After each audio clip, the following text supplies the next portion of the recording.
sama-sama tayong magiging saksi.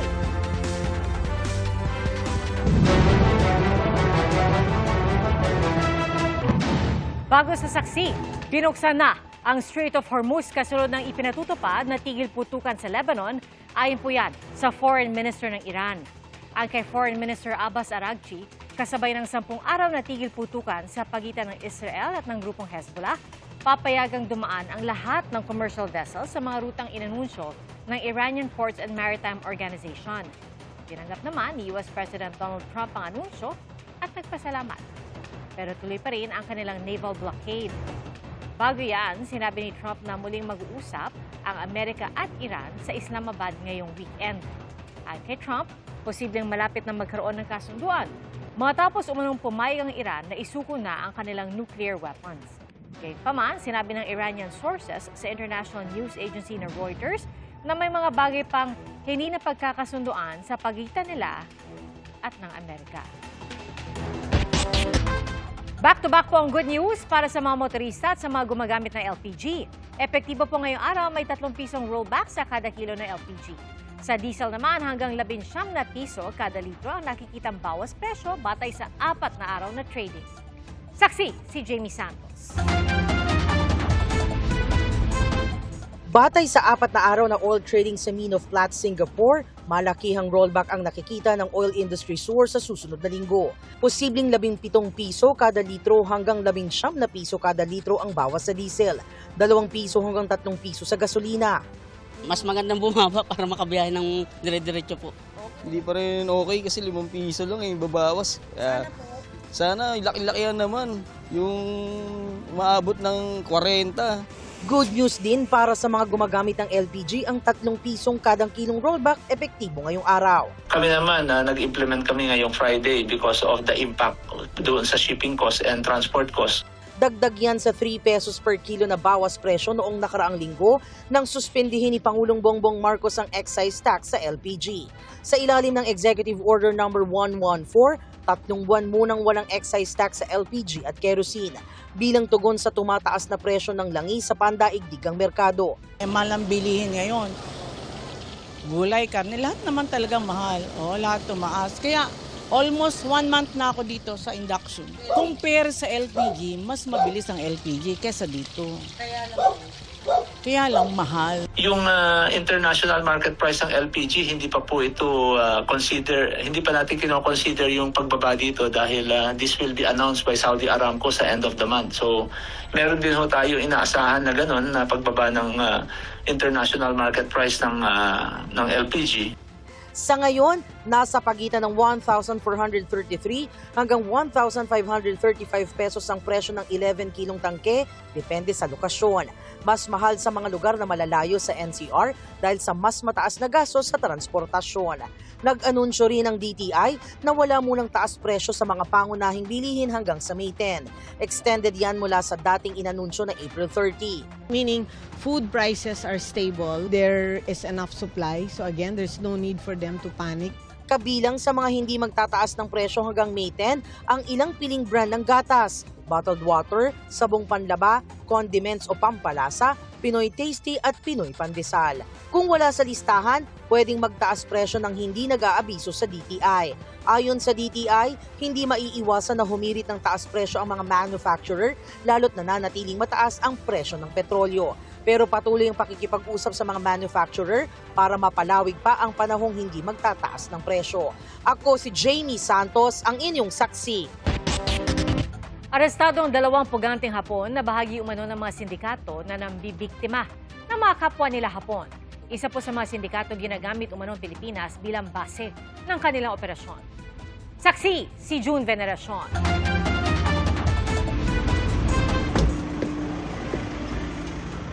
Magkahiwalay na nag-operate ang pinagsanib ng puwersa ng Presidential Anti-Crime Commission, Philippine National Police Intelligence Group at Bureau of Immigration sa Mandaluyong City at Santa Mesa, Maynila. Nagbunga naman ang operasyon at nalambat ang mga target, 2 puganteng Hapon. Wanted ang 2 dayuhan sa Japan dahil sa theft-related cases. Both individuals are subject to warrant of arrest in Japan for theft in violation of the Japanese Penal Code. Intelligence also indicates that the syndicate had established operational hubs in the Philippines to facilitate this illicit activities. Ayon sa Presidential Anti-Crime Commission, bahagi ang dalawang suspect ng grupong Luffy at JD Dragon Syndicate na sangkot sa serye ng mga pagnanakaw sa Japan. The Luffy Group. This group is responsible for more than 50 robbery cases across Japan. The JP Dragon Syndicate. This group has been using the Philippines as a base for scam operations, deceiving its victims. Karamihan sa kanilang mga biktima, mga kababayan nilang Hapon na may edad na. Both Luffy and JP Dragon victimizes only Japanese nationals. So they are only here operating remotely. Ganun pa yung sistema nila. So wala po tayong complainant na Filipino. Ayon sa Bureau of Immigration, maituturing ding undesirable alien ang dalawang naarestong suspect. They will be detained at BI Warden's facility while facing the deportation charge filed against them. Ako si June Veneracion, ang inyong saksi. Nasa 2 milyong pisong halaga ng diesel ang kinumpiska sa iligal na pag-iimbak ng petrolyo sa San Mateo, Rizal. Unang pinara sa Valenzuela ang isang truck dahil sa sirang headlight. Pero nung inspeksyonin, napag-alamang 7,000 litrong diesel na hindi dokumentado at hindi pa naproseso ang karga ng truck. Arestado ang driver at pahinante. Itinuro nila ang isang compound sa San Mateo, Rizal kung saan dadalhin ang mga container ng diesel. Doon, nadiskubre ang 8,000 litrong diesel na hindi dokumentado. Lumalabas na bagsakan ng nakaw na diesel ang compound mula sa iba't ibang bahagi ng Metro Manila. Dinadala ang diesel sa mga probinsya kung saan ibinebenta ito ng bote-bote. Wala pa pahayag ang dalawang inaresto. Inaasikaso ng DFA ang pagpapauwi kay dating Congressman Zaldico na nakadetene pa rin sa Prague sa Czech Republic. Pero paano nga ba mapapauwi si Ko sa Pilipinas kung walang extradition treaty ang dalawang bansa? Saksi si Van Mayrina. Aarestuhin na sila, ihaharap sa korte at pananagutin sa batas. Maglilimang buwan matapos ilabas ang warrant of arrest laban kay dating Ako Bicol Party List Representative Zaldico para sa mga kasong malversation at graft kaugnay sa 289 million peso flood control project sa Nauhan Oriental, Mindoro. Natuldukan na ang pagtugis sa dating kongresista.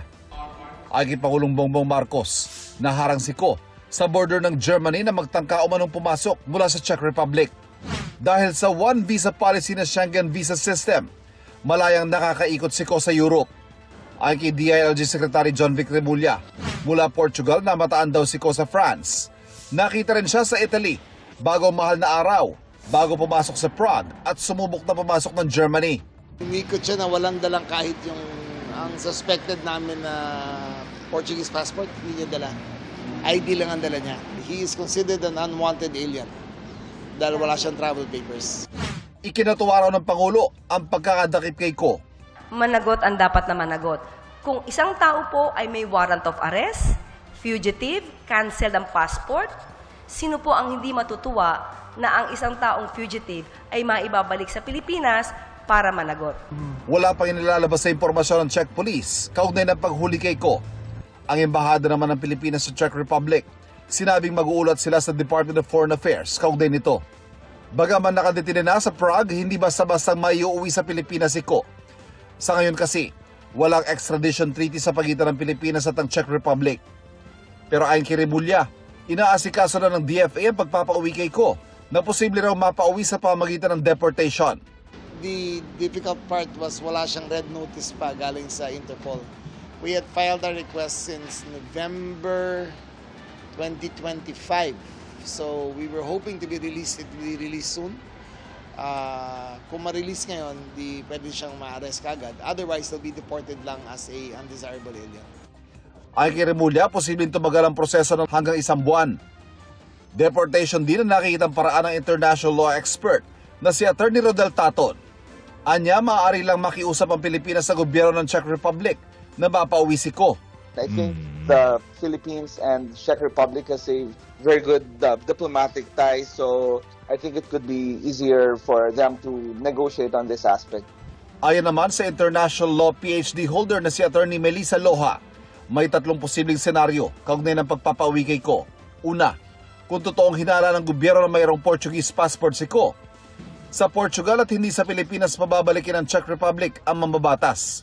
Pangalawa, kung walaan niyang Portuguese passport si Ko at kanselado ang kanyang Philippine passport.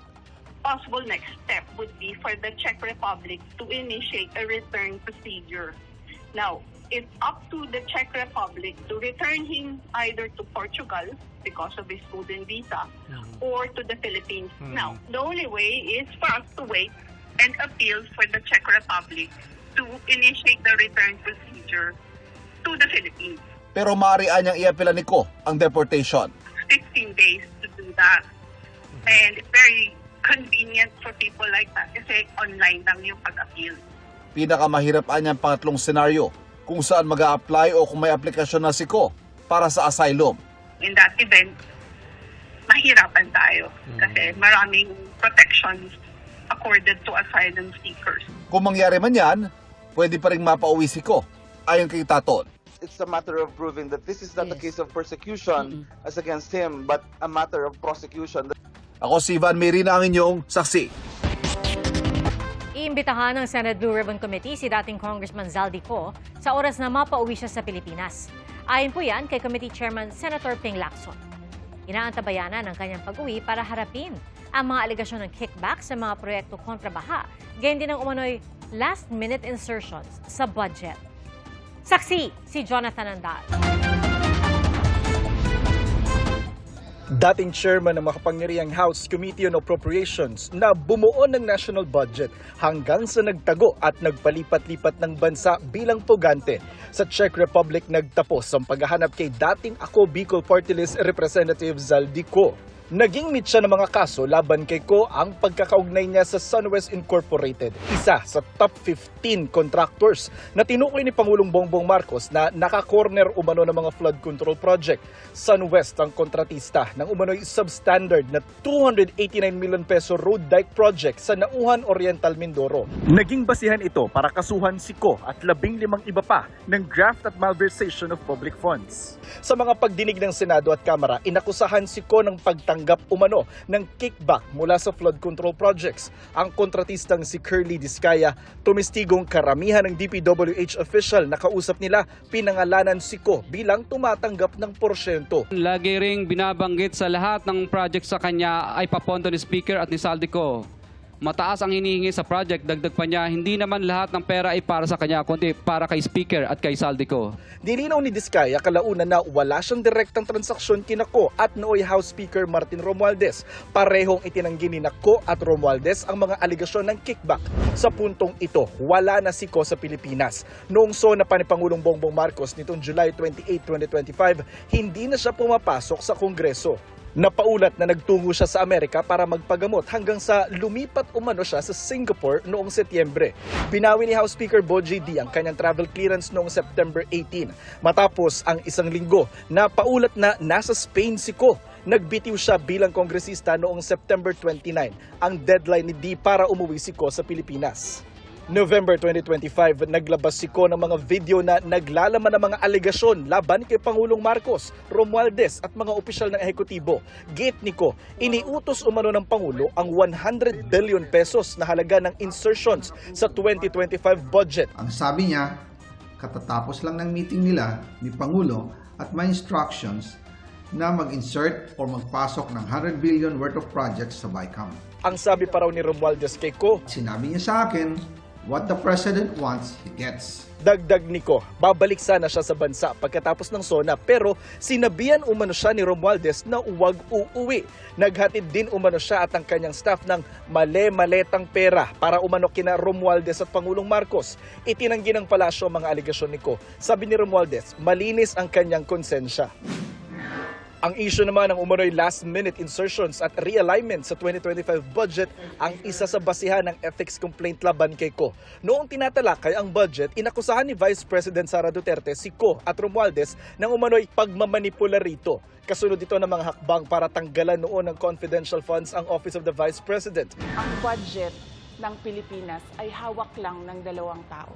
Hawak lang siya ni Congressman Zaldi Co at ni Congressman Martin Romualdez. Tandaan COA at hindi Kongreso ang nagsasabing mali ang paggamit ng 73 million sa 125 million confidential funds na ginamit lang sa loob ng 11 days.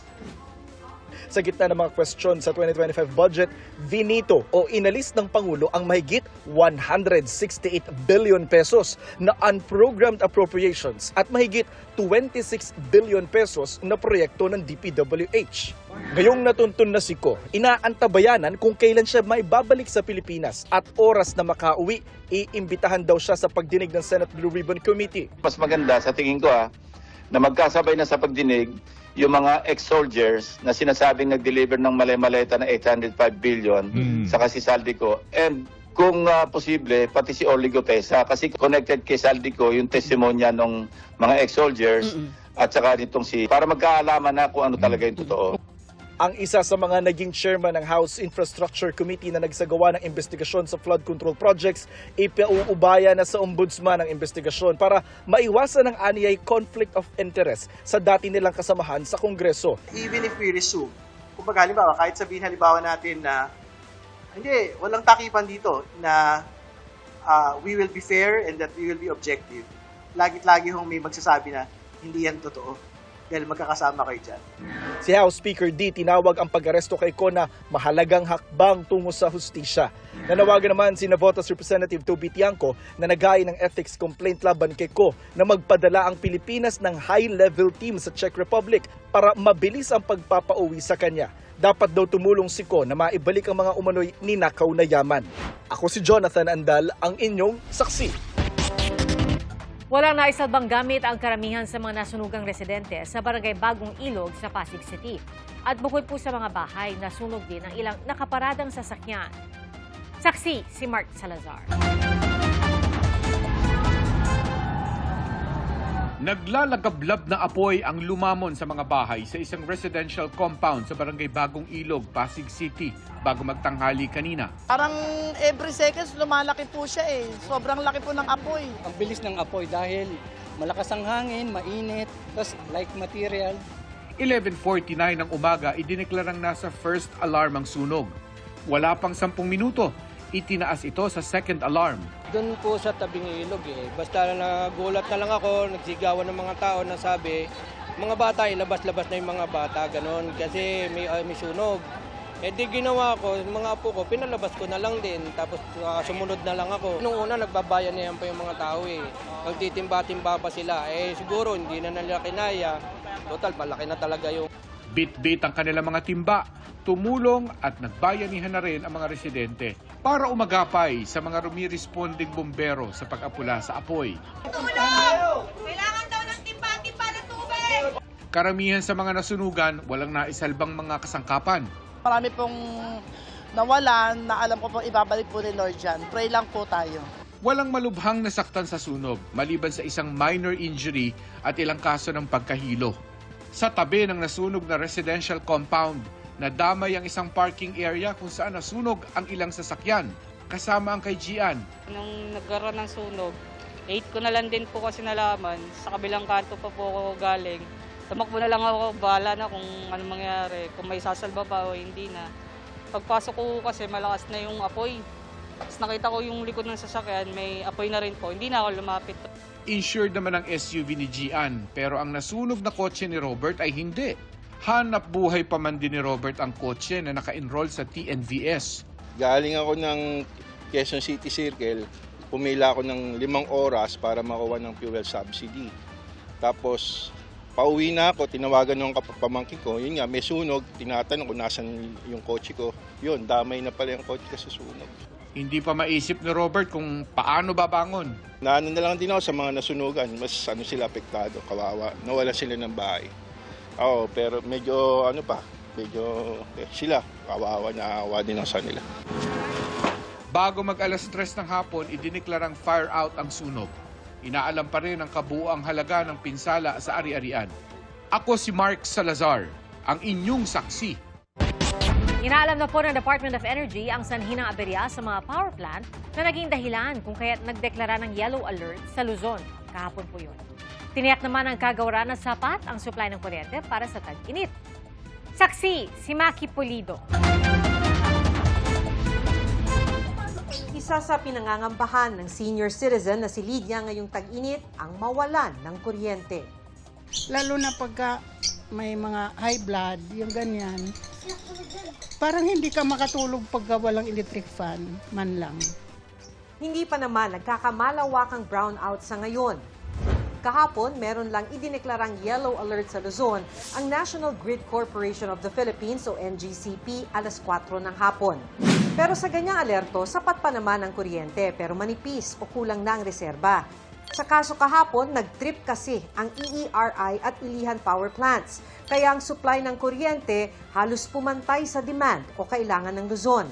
Nag-yellow alert din tuloy sa Visayas dahil kulang na ang naitawid na kuryente roon na nanggagaling sa Luzon. Kagabi na bumalik sa normal ang supply ng kuryente. Binavalidate pa ng Department of Energy ang sanhi ng aberya sa mga power plant. Sabi ng Power for People Coalition, asahan ng magkaaberya ang mga plantang pinatatakbo ng fossil fuel tulad ng coal at liquefied natural gas na nangyayari tuwing tag-init kung kailan tumataas ang demand. Sa mga ganitong planta pa naman galing ang higit sa kalahati ng ating power supply. Ang isang thermal plant, nagsusunog ka. Ibig sabihin, yung heat index nun, sobrang taas. At pag mas mainit ang panahon, talagang magkakaproblema technically yung mga thermal plants na yan. Dahil posible talagang aberya sa thermal plants kung mainit, ayon sa Energy Department, binabantayan pati ang forecast ng pag-asa na Super El Nino sa Hunyo at Hulyo. Ibig sabihin, di lang ngayong tag-init o hanggang Mayo ang pagbabantay. Naka-standby na mga diesel at bunker fuel na maaaring gamiting last resort dahil mahal ang petrolyo. Naka-standby naman sila to provide kung sakaling mayroon tayong magkaroon ng outages. So, sufisyente rin yung ating ancillary services with na siyang nagbibigay ng suporta para sa ating grid system. Pero sa ngayon, tiniyak ng Energy Department na sapat ang supply ng kuryente para sa tag-init. Ang pinakamataas na demand hindi pa umaabot sa pinaghandaang peak demand sa Luzon man o sa Visayas at Mindanao.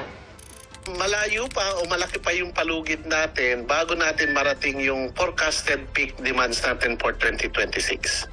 Dasal ni Lydia, sana nga hindi mabitin ang supply ng kuryente, lalo ngayong tag-init. Mahal na nga, ba-brown out pa. Di ba, wag naman matuloy.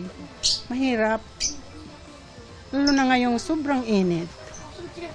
Importante talaga yung electric fan man lamang. Ako si Maki Pulido, ang inyong saksi. Umabot na hanggang Bataan ang usok mula sa sunog sa landfill sa Navotas. Batay po yan sa satellite data ng Philippine Space Agency. Matindi pa rin ang epekto ng usok sa ilang bahagi ng Obando, Bulacan. Pero may mga residenteng ayaw magtungo sa mga evacuation center. Saksi, si Rafi Tima. Isang linggo mula na magsimula ang sunog, ganito pa rin ang sitwasyon sa barangay Salambao sa bayan ng Obando, Bulacan na halos katabi lang ng Old Navotas landfill. Hindi nakita sa kapal ng usok ang katabing barangay Binwangan. Sa kabila ng ganito kakapal na usok, hindi lahat ng mga nakatira dito piniling lumikas. Si Mang Victor, mabilis daw isinasakay ang kanyang pamilya kasama ang mga apo kapag pumihit ang direksyon ng hangin patungo sa kanilang lugar. Umano kami kung saan walang usok. Doon na lang kami umano. Kahit sa gitna ng palaisdaan? Oo, doon lang talaga kami sa gitna ng palaisdaan kung saan walang usok. Tulos yung bangka namin, nakapirmis. Ngayon naghihintay. Pag wala nang usok sa tapat ng bahay namin, yun. Malignaw kayo? Malignaw kami. Dahil halos lahat ng residente ng dalawang magkatabing barangay ay may bangka, ganito rin daw ang gawain ng iba. Ayaw daw nila sa evacuation center. Kamukha ko nung ganong siksikan, parang wala kang, kahit pa paano, pag nakaiwasan mo na yung hangin, mga 2 oras, 3 oras kang nasa, makakabalik ka na sa bahay mo. Malapit nang matapos ang kalsadang ginagawa para maidugtong ang nasusunog na landfill sa mainland ng Navotas para mas madaling maipasok ang mga gamit at mga panambak na lupa para tuluyan ng maapula ang apoy. Hanggang ngayong hapon, tuloy ang paglagablab ng ilang bahagi ng landfill kaya 24 oras na raw ang operasyon para matapos ang kalsada. Dahil dito, patuloy ang pagbuga nito ng makapal na usok bagamat paiba-iba ito ng direksyon. Kahapon, Kita sa aking drone video ang mahabang tila ulap na ito mula sa landfill padaan sa bayan ng Obando hanggang sa direksyon ng May Kawayan at North Luzon Expressway. Sa Air Quality Monitoring ng Environmental Management Bureau NCR, kita ang very unhealthy na kalidad ng hangin sa Valenzuela. Unhealthy naman ang hangin sa ilang bahagi ng Caloocan at Malabon. Bagamat hindi tiyak kung ang usok mula sa sunog ang sanhi nito, may posibilidad na bahagi ito ng epekto mula sa landfill. Kaya ang kalihim ng DOH, dumalaw kanina sa Obando, Bulacan para mamigay ng hygiene kit at N95 mask. Kukuha rin daw sila ng blood sample ng ilang residenteng apektado para masuri kung apektado ang mga ito ng mga kemikal na galing sa nasusunog na landfill. Ako si Rafi Tima, ang inyong saksi. Sumabak po sa immersion si Ruru Madrid sa Tondo, Maynila. At bilang paghahanda po ito ng kapuso actor para sa kanyang bagong pagbibidahang series sa GMA. Malugod na tinanggap ng mga taga-Tondo si Ruru. Batid sa mga larawan at video na ibinahagi ni Ruru sa social media na nag-enjoy siya sa pakikipamuhay sa mga residente. Sa kanyang caption, sinabi ni Ruru na maligayang ang pagdating sa lugar ng mga pating at leon. At napasabi pa siyang, mahal na kita agad, Tondo. Pangulong Bongbong Marcos nakipagkumustahan sa mga magsasaka at mga traders sa La Trinidad Trading Post sa Benguet. Inalam at pinakinggan ng Pangulo ang kanilang hinaing at mungkahi kung paano harapin ang mga hamon na dulot ng krisis sa enerhiya. Sa paglilibot ng Pangulo, hindi na rin niya pinalampas ang pagbili ng mga gulay na ide-deliver sa mga depressed area sa NCR, DSWD, BJMP at iba pang mga tanggapan. Sunod niyang pinuntahan ng Benguet Agri-Pinoy Trading Center. Namahagi si Pangulong Marcos ng mahigit 8.5 million pesos na halaga ng farm equipment at inputs at mahigit 7.2 million pesos na kadiwa cash grant sa 45 farmers cooperative and association sa lugar. Mahigit 1 tonelada ng mga manok at mishandled frozen meat kinumpiska ng mga otoridad sa palengke sa Novaliches, Quezon City. Inisyuhan ng notice of violation at confiscation receipt ang mga nagtitinda. Iisyuhan din daw ng show cause order ang ilang katayan kung saan nagmula ang mga nakumpiskang manok. Dadalhin sa isang rendering facility ang mga nakumpiskang karne para maayos itong maidispose. Ako si Maki Pulido, ang inyong saksi. Hinambalos ng malalaking alon ang baybayin ng Don Marcelino sa Davao Occidental. Sa tala ng MDRRMO, 8 bahay ang tuluyang napinsala. 12 bahay naman ang bahagyang nasira. Hindi bababa sa 25 pamilya ang apektado. Mansamantala silang lumikas sa isang paaralan.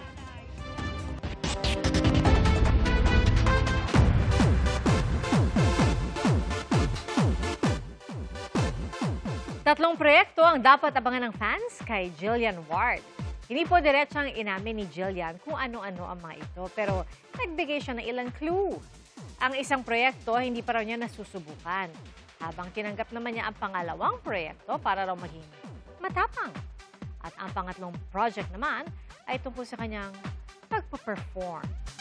Sa ngayon, abala muna si Jillian sa kanyang serye na Never Say Die na marami pang plot twists na ikakugulat ng mga manonood. Hindi po pangkaraniwan ang nahuli ng MMDA Strike Force sa kanilang clearing operations sa Quezon City. Ang kanila kasing nahuli, isang bata sakay po ng kanyang toy truck. Ayon po sa kanyang ina na si Yus Cooper Geneva, lumabas sila para abangan at magpa-picture sana kay MMDA Strike Force Head Gabriel Go. At doon na nila napansin ng isa sa mga enforcer. At para pumirmi ang bata, isinakay niya raw muna ito sa toy truck. Mission accomplished naman ang bata at kanyang ama sa pagpapalitrato kay Go. Pero ang biro ng ilang netizens, mukhang maraming paglabag ang bata. Salamat po sa inyong pagsaksi. Ako po si PR Kanghel. Ito po ang GMA News. Walang kinikilingan, walang pinaprotektahan. Noon at ngayon, serbisyo ito. Hanggang sa Lunes, sama-sama po tayong magiging saksi.